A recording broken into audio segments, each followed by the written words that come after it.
The rain in this part of the country doesn't just fall, it mourns. It's a heavy, rhythmic drumming on the corrugated metal roof of the Midnight Star diner, a sound that usually drowns out everything but the deepest regrets. Sarah didn't mind the noise. To her, the rain was the only thing that felt honest. It didn't pretend to be anything other than cold and relentless. She stood at the counter, her fingers trembling slightly as she held a piece of plastic that represented her last line of defense. In her mind, she could see the face of her 7-year-old daughter tucked under a thin blanket at home, fighting a fever that Sarah couldn't afford to medicate. She could see the final notice on her kitchen table, the red ink bleeding into the wood like a warning from a life she was losing. But right now, Sarah wasn't looking at her own tragedy. She was looking at the man in booth 4. To the rest of the world, he was a ghost, a tattered remnant of a soldier who had stayed too long in the cold. But Sarah saw the way his shoulders stayed squared even as the manager screamed at him. She saw the quiet, steady gaze of a man who had faced death so many times he had forgotten how to be afraid of a manager in a cheap tie. Behind the diner's fogged glass, the world was changing. A motorcade was moving through the darkness like a black river. Armored SUVs, their tires hissing against the asphalt, flags whipping in the gale. The most powerful men in the world were searching for a signal. They were looking for a man who had vanished from the radar, a legend who had traded his stars for a cup of coffee and the anonymity of the rain. They didn't see the diner. They didn't see the girl in the faded apron. But they were about to. Because at this exact moment, Sarah made a choice. She didn't have the money. She didn't have the luxury of kindness. But as she watched the manager reach for the old man's arm, Sarah felt a spark of something she thought had died years ago. "Stop," she said, her voice cutting through the smell of old grease and the sound of the storm. "The bill is covered." She didn't know that the simple act of swiping that card was like lighting a flare in a dark canyon.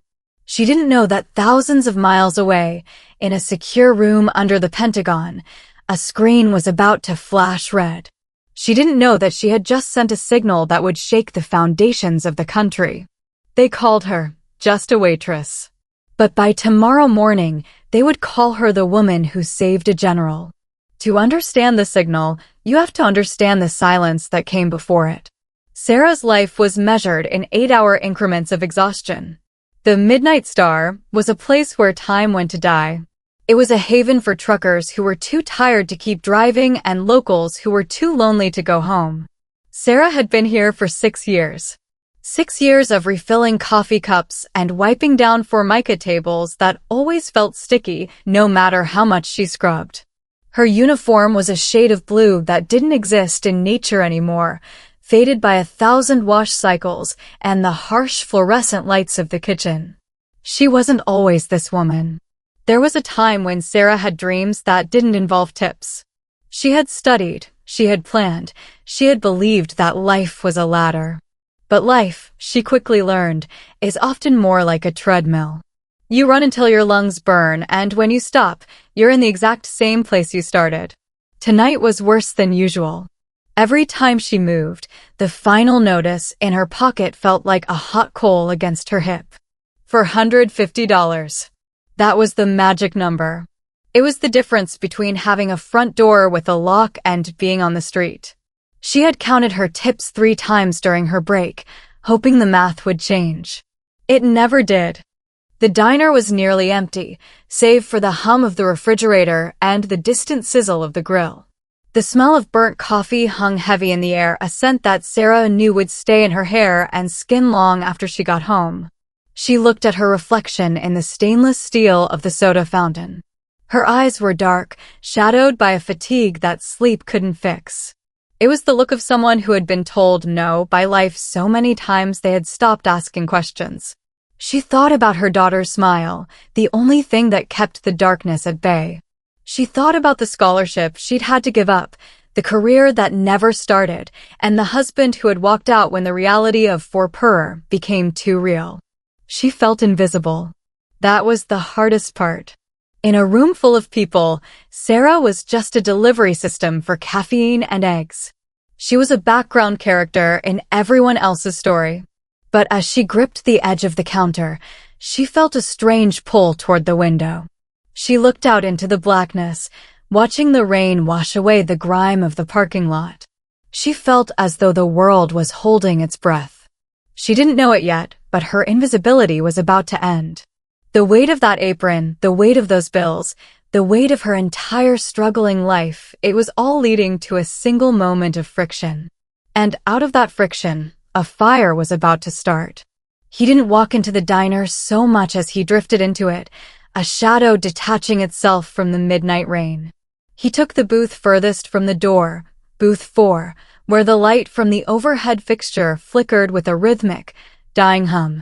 He was draped in an old M65 field jacket, the olive drab fabric worn thin at the elbows and stained by years of salt and road dust.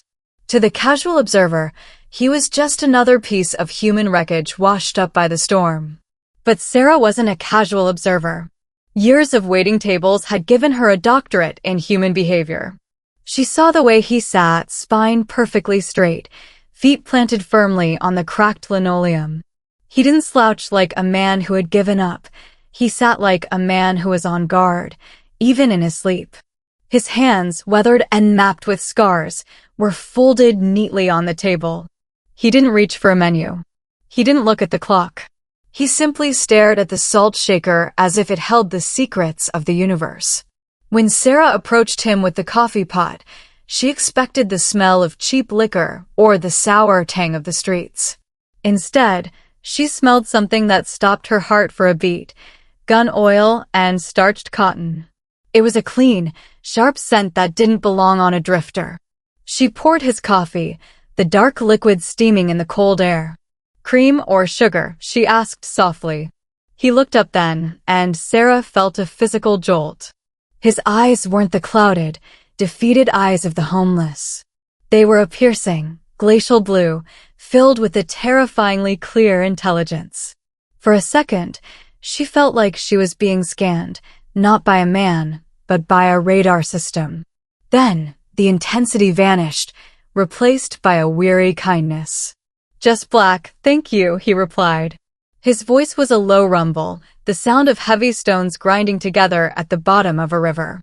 He didn't look like a man who was hiding, he looked like a man who was waiting. Sarah lingered a second too long, her curiosity warring with her professionalism. She noticed a small, faded tattoo on the web of his thumb, a tiny eagle perched on a lightning bolt. It was a special forces insignia, so old it had almost merged with his skin. As she walked away, she felt a strange sense of protection over him. The diner was a cruel place for the weak, and she knew the wolves would be out tonight. She didn't know that the man in booth 4 was the deadliest predator to ever walk through those double doors. She didn't know that his wait was almost over. He was a ghost, yes, but he was a ghost who still remembered how to haunt the living. The peace of the 3 a.m. hour was shattered by the sound of a high-performance engine screaming into the parking lot. A moment later, the double doors swung open, bringing with them a gust of wet wind and the obnoxious scent of expensive cologne and entitlement. 3 men stepped in, their tailored charcoal suits gleaming under the harsh fluorescence like the scales of a snake. They were young, fueled by adrenaline and the kind of money that usually comes from someone else's hard work. They laughed with a volume that was an assault on the diner's quiet sanctity. They were the wolves, the type of men who viewed the world as a series of things to be bought, sold, or broken. They didn't see the Midnight Star as a sanctuary. They saw it as a joke, a gritty backdrop for a story they'd tell at their next high-rise brunch. "Look at this place," one of them sneered, flicking a speck of rain off his silk tie. "I didn't know they still made linoleum this ugly." He led the group toward the center of the diner, intentionally choosing the table directly across from booth 4. They sat down with a flourish, their movements loud and jagged. Sarah felt the temperature in the room drop. She knew this type. They didn't tip, they bestowed change. They didn't order, they demanded. And tonight, they were bored. Boredom in men like this was a dangerous thing. It usually required a victim to alleviate it. They began to whisper among themselves, their eyes darting toward the old man. They saw the tattered jacket. They saw the silence. To them, he was the perfect target, a man who couldn't fight back, a man whose dignity they could strip away for a few minutes of cruel entertainment. The leader of the group, a man with a jawline as sharp as his cruelty, pulled out a gold-plated smartphone. He tapped the screen, the bright light of the camera illuminating his face with a predatory glow. "Hey, Pops," he called out, his voice dripping with mock friendliness. "The war's over. You can go home now." His friends erupted into snickering. The old man didn't move. He didn't even blink. He continued to stare at his coffee, his reflection mirrored in the dark surface. Sarah watched from the counter, her hands clenching the dish towel until her knuckles turned white. She could feel the aggression radiating off the men, a toxic energy that filled the safe 60% of the room. The wolves were circling, testing the fence, waiting for a reaction. They wanted a show. They wanted to see the ghost crumble. What they didn't realize was that they weren't poking a stray dog. They were poking a sleeping mountain. And when a mountain moves, nothing survives the landslide. Cruelty is often a performance, and the men in the center of the diner were looking for an audience. The leader, whose name, as Sarah gathered from their loud banter, was Julian, stood up and leaned over the old man's table. He held his phone like a weapon, the lens inches from the general's weathered face. "Tell the camera, Pops," Julian sneered, his voice loud enough to echo off the tiled walls. "What's it like to be a relic? Does the government pay you in pennies to sit here and look miserable, or are you just waiting for the trash to be collected?" The other two laughed, a jagged, hollow sound that made the hair on Sarah's neck stand up. They weren't just insulting him. They were trying to provoke a scene they could broadcast to the world. They wanted to capture a moment of homeless rage to validate their own sense of superiority. They began to toss sugar packets at his coffee, the small white squares floating on the surface of the dark liquid like debris in a polluted pond. The general remained as still as a statue in a graveyard. His breathing was slow, deep, and rhythmic. To the bullies, it looked like submission. To anyone who had ever stood on a firing line, it looked like a countdown. He didn't look at the phone. He didn't look at Julian. He seemed to be looking through them, past the walls of the diner, into a distance they couldn't possibly imagine. "Maybe he's deaf," one of the others suggested, reaching out to flick the collar of the general's tattered jacket. "Hey, did you lose your hearing in the Great War, or did you just lose your mind?" Sarah stepped forward, her heart hammering against her ribs. "That's enough," she said, her voice trembling but firm. "He's a customer, and he's not bothering anyone. Leave him alone or I'm calling the police." Julian turned his predatory gaze on her, a slow, condescending smirk spreading across his face. "Oh, look, the help is coming to the rescue. How touching. Relax, sweetheart. We're just having a little fun with a national treasure here. Why don't you go fetch us some more fries and leave the grown-up talk to us?" He turned back to the general, his voice dropping to a hiss. "You're a drain on the system, old man. A zero. Why don't you do us all a favor and vanish back into whatever hole you crawled out of?" He tapped the general's shoulder with the edge of his phone. It was a small gesture, but in the silence of the diner, it felt like a gunshot. The general's eyes shifted, just a fraction of an inch, locking onto Julian's. In that moment, the smirk on the young man's face faltered for a heartbeat. He had seen a glimpse of the abyss, and for the first time that night, he felt a flicker of genuine, primal fear. The manager, a man named Miller whose spine had long ago been replaced by a desire to avoid conflict, finally emerged from the back office. He didn't see the bullying, he only saw the potential for a lost tab. All right, Miller grumbled, avoiding the eyes of the suits. "Old man, you've been here 2 hours on 1 cup of coffee. It's time to pay up or move on. We have paying customers who need the space." The general didn't argue. He reached into the inner pocket of his worn jacket and pulled out a wallet that looked as though it had been through a war of its own. It was cracked, salt-stained leather, held together by grit and memory. He pulled out a single, plain plastic card, no gold trim, no platinum logos, just a worn magnetic strip. He handed it to Miller without a word. The suits leaned in, sensing a final kill. "Oh, this is going to be good," Julian whispered, his phone still recording. "I bet that card hasn't seen a balance since the 70s. Miller swiped the card through the ancient terminal at the end of the counter. The machine groaned, its internal gears whirring as it communicated with a world that seemed a million miles away. The silence in the diner was absolute. Even the rain seemed to quiet down, waiting for the verdict. Then the sound came. A sharp, high-pitched beep beep beep. Miller looked at the small, glowing screen.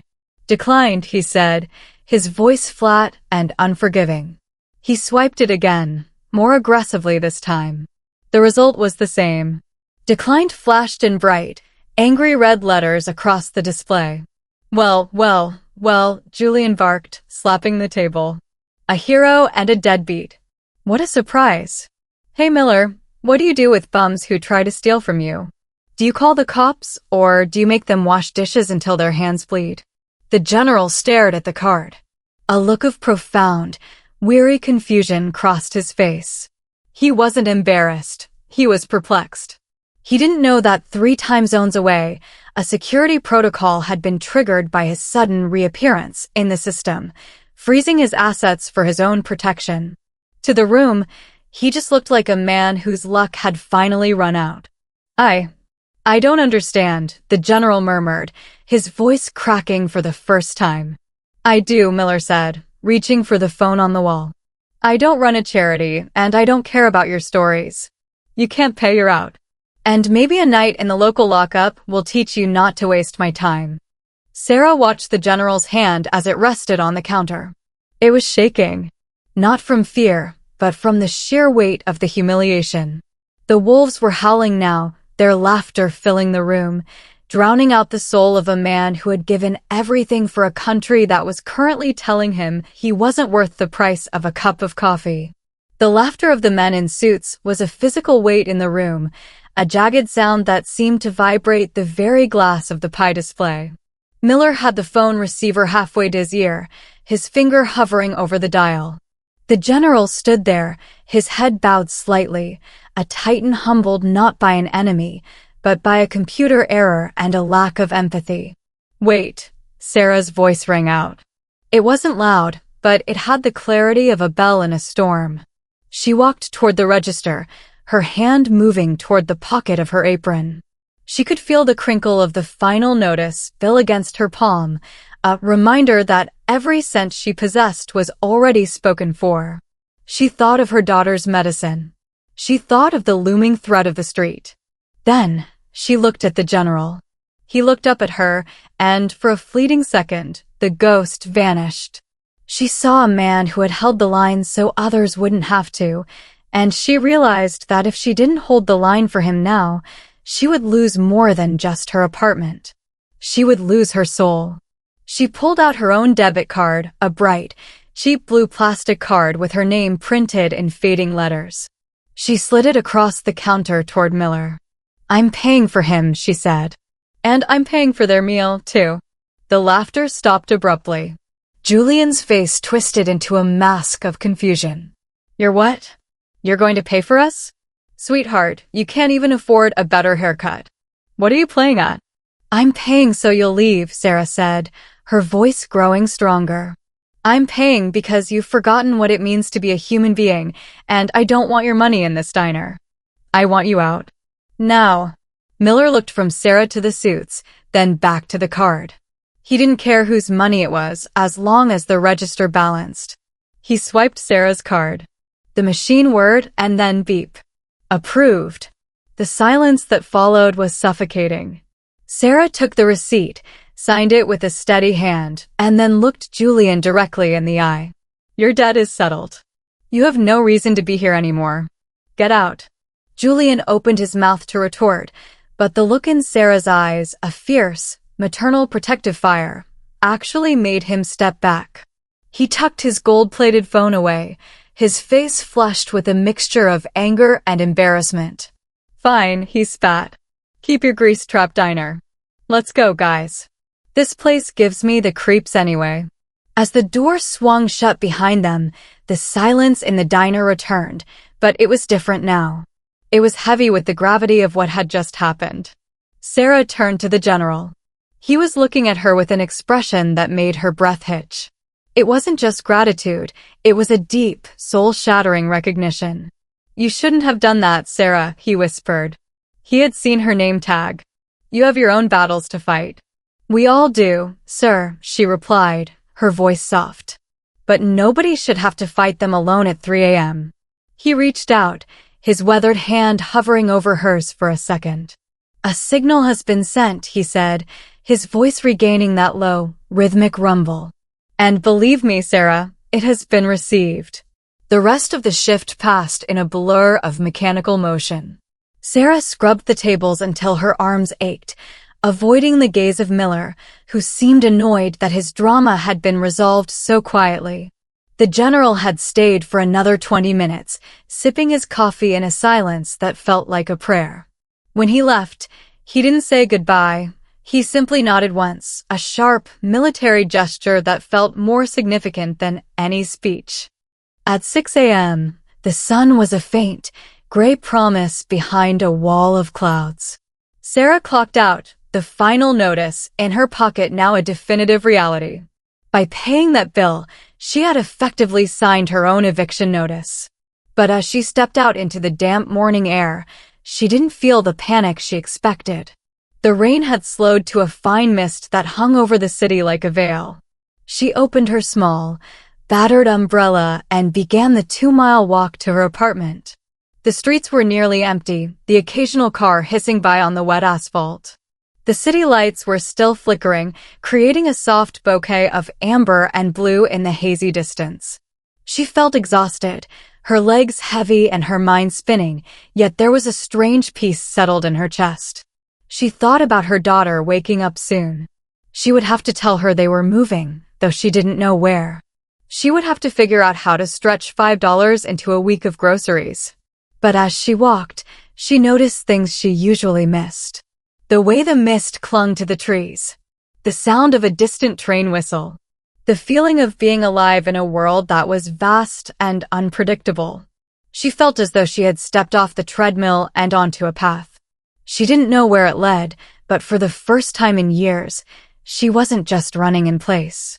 She didn't see the black SUV parked 3 blocks away from the diner, its engine idling silently.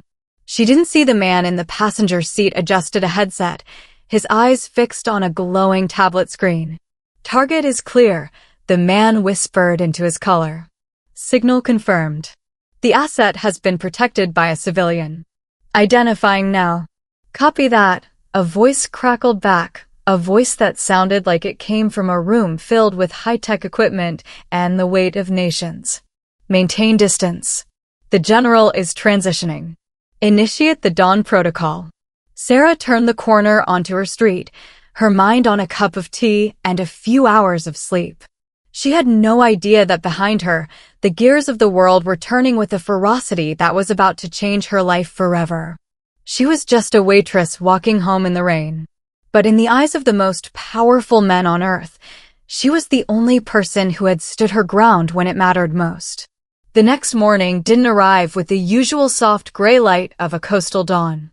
It arrived with the ground-shaking roar of engines that sounded like a low-flying squadron.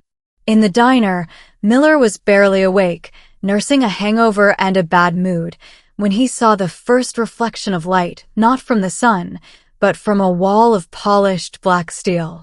One after another, 10 identical, armored SUVs swerved into the Midnight Star parking lot with the precision of a drill team. They didn't just park, they seized the space. The tires hissed on the damp pavement, and before the dust could even settle, the doors flew open.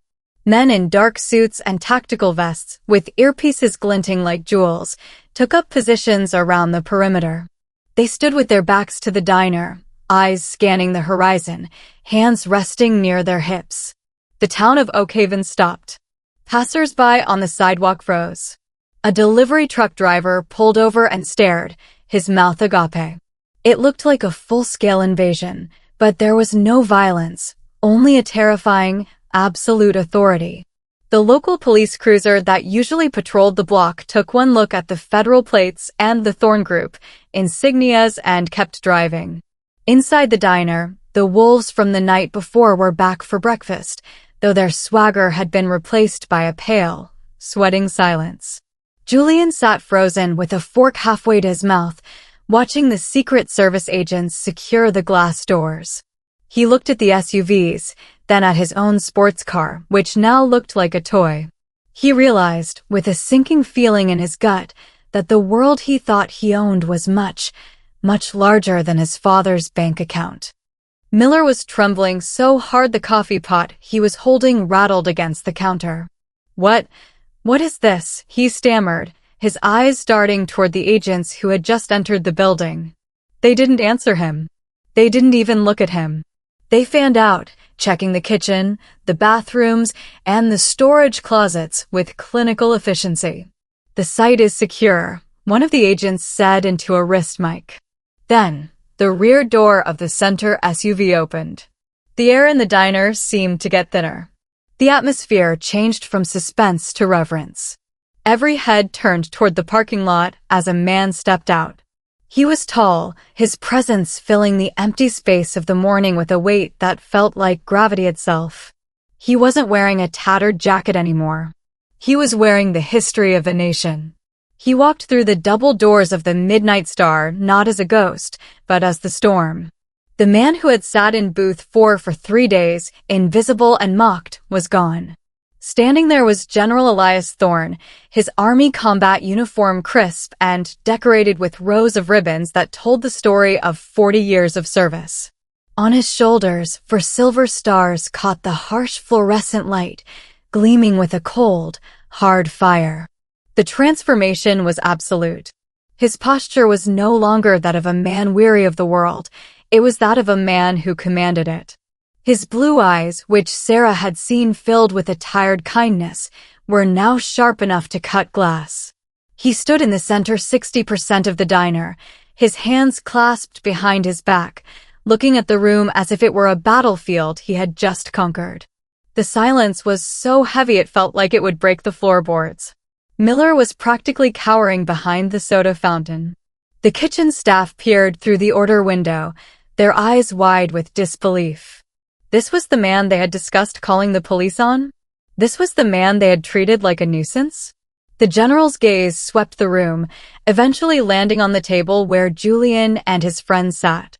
They looked like children caught in a lie. Julian's face was a sickly shade of gray, his gold-plated phone sitting on the table like a piece of evidence.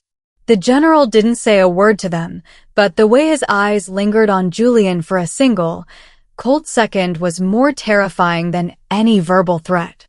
It was the look of a predator acknowledging a gnat. "Where is she?" the general asked. His voice was no longer a low rumble, it was a command that expected immediate obedience. Miller swallowed hard, his voice cracking. She's not on shift yet, sir. I mean, General. She usually gets here at 8 o'clock. The general looked at his watch. A heavy, tactical piece of equipment that looked like it had been through 1,000 jumps. "Then we wait," he said. He didn't sit in booth 4. He stood in the center of the room, a pillar of steel and stars.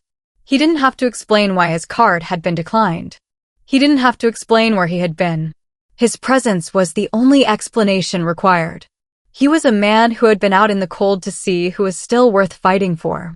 And he had found his answer in a girl who had nothing to give but everything to lose. The signal hadn't just been received, it was being answered with the full might of the United States Army. The diner doors hissed open, and the humid morning air followed Sarah inside.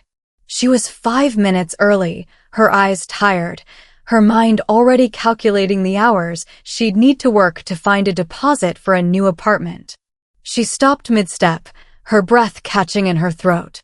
The Midnight Star was no longer her workplace, it was a command center. In the center of the room stood the man she had protected. The transformation was so jarring she almost didn't recognize him, but those glacial blue eyes were unmistakable. He was a pillar of brass and stars, surrounded by men who looked like they were made of granite. Sarah felt a wave of dizziness. The ghost from Booth 4 was a 4-star general. The general didn't smile, but his expression softened as his gaze fell on her. He didn't speak to her first, though. Instead, he turned his head slowly toward the table where Julian and his friends sat. They were trapped. The Secret Service agents stood like statues between them and the exit. Julian looked as though he wanted to disappear into the upholstery of the booth. The general walked over to their table. Every footstep echoed with the weight of a heavy artillery strike. He stopped inches from Julian, towering over the young man. Julian looked up, his lip trembling, his arrogance stripped away to reveal a hollow, frightened boy. Last night, the general began, his voice a low, terrifying vibration. You spoke quite a bit about zeros. You spoke about who has value in this world and who is a drain on the system. He leaned down, placing his scarred hands on the table.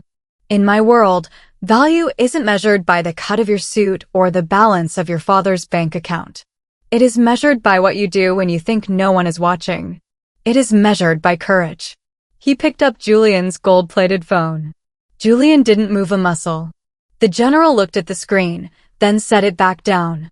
You spent your night trying to humiliate a man you thought was weak. You filmed it because you wanted the world to see your power. But all the world saw was a coward. The general leaned closer, his voice dropping to a whisper that everyone in the room could still hear. I've spent 40 years defending your right to be a fool. But I will not spend one more second allowing you to believe you are better than the woman who stands behind that counter. You are dismissed. And believe me when I say, your world is about to get very, very small. At a slight nod from the general, the agents stepped aside. The 3 suits scrambled out of the diner, leaving their expensive breakfast untouched. They didn't run, they fled, the sound of their tires screeching out of the parking lot serving as a pathetic final note to their arrogance. The silence that followed their departure was warm and thick. The general turned back to Sarah. He didn't approach her with the same intimidation he had used on the suits. He walked toward her with the quiet respect one soldier shows another on the field of battle. Sarah, he said, his voice regaining that gravelly kindness. Last night, you made a choice. You didn't know who I was. You didn't know I had a motorcade waiting 3 blocks away. You thought I was a man who couldn't pay for his own coffee, and you gave up your own security to protect my dignity. Sarah found her voice, though it was small. I knew what it felt like, sir. To be looked through. To be treated like you don't matter. Nobody deserves that. The general nodded slowly. That is exactly why you are the signal, Sarah. Most people look at the stars on my shoulders and see power. But true power is the woman who has nothing and still finds a way to give. My card wasn't declined because I was broke. It was a security lockdown, a test I was running to see who in this country still remembers the values we're supposed to be defending. He reached out and took a gold-embossed folder from one of his aides. He held it out to her. Sarah's hands shook as she took it. The Thorn Group logo, the same eagle and lightning bolt she'd seen on his thumb, shone in the morning light. Inside that folder is a deed, the general said. The Thorn Group has purchased this property. As of 5 minutes ago, Miller is no longer the manager. This diner is being closed, but not because you're losing your job. He smiled then, a rare, genuine expression that reached his eyes. It's being converted. The Thorn Community Center. A place for veterans, for struggling families, and for anyone the world tries to ignore. And I want you to run it. There is a salary, a trust for your daughter's education, and a home that doesn't come with final notices. Sarah looked down at the folder, tears finally spilling over. The weight of the last 6 years, the exhaustion, the fear of the morning, it all evaporated in a single heartbeat. I don't know what to say, she sobbed. You don't have to say anything, the general replied, stepping back and snapping a sharp, perfect salute. You've already said everything that needed to be said. 6 months later, the neon midnight star sign was gone. In its place was a dignified, backlit sign that read, The Thorn Community Center. The building had been transformed. The greasy smell was replaced by the scent of fresh wood and hope. Sarah stood on the sidewalk, dressed in a sharp blazer that fit her like armor. The sun was beginning to set, casting a long, golden glow over the town of Oak Haven. Behind her, the center was humming with life. There were classrooms for job training, a clinic, and a dining hall where no one was ever told they didn't belong. She watched as a black motorcade pulled away from the curb. The general had visited for the opening, and as he drove away, he didn't look like a ghost or a storm. He looked like a man who had finally found his way home. Sarah thought about that rainy night at 3 a.m. She thought about the wolves and the final notice, and the moment she decided to swipe a card she couldn't afford to use. She realized then that justice isn't something that just happens. It's something you have to invite in. It's a signal you have to send into the dark, hoping that someone, somewhere, is listening. She looked at her reflection in the glass door of the center. Her eyes were no longer shadowed by fatigue. They were bright, clear, and filled with a purpose that the world couldn't take away. She wasn't just a waitress anymore. She was the keeper of the signal. As the last light of the sun dipped below the horizon, Sarah turned and walked back into the warmth of the center. She had work to do. There were more ghosts out there, more people sitting in the dark, waiting for someone to see them. And Sarah was ready. If that final glimpse of Sarah standing tall in her own power sent a chill down your spine, then click that like button right now. Subscribe to Blood and Roses Chronicles to join our community for more cinematic journeys into the shadows. Drop a comment below and let's talk about that hard-earned justice. Remember, the world might see someone silent or broken when they look at you today, but never forget, you hold a signal that can change everything. See you on the next one.